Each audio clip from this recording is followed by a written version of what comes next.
গাজীপুরের বিএনপির নতুন আহ্বায়ক কমিটি ঘোষণার পর রোববার ৩রা ফেব্রুয়ারি গাজীপুর জেলা বিএনপির যুব বিষয়ক সম্পাদক ও পৌর বিএনপির সিনিয়র যুগ্ম সম্পাদক সাইজউদ্দিন আহমেদের উদ্যোগে এক বর্ণাঢ্য আনন্দ মিছিল অনুষ্ঠিত হয়।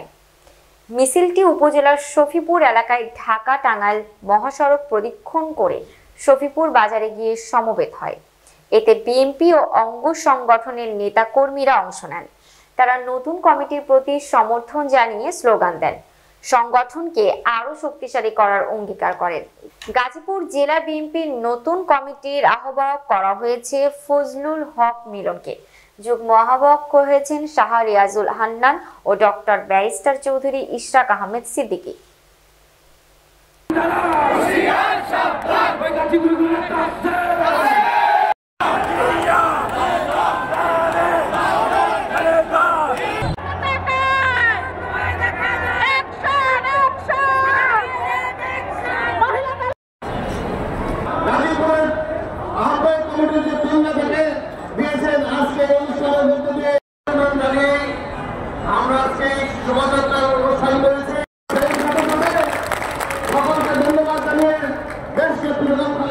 ধন্যবাদ জানিয়ে আজকে এই অনুষ্ঠান সমাপ্ত ঘোষণা করছি।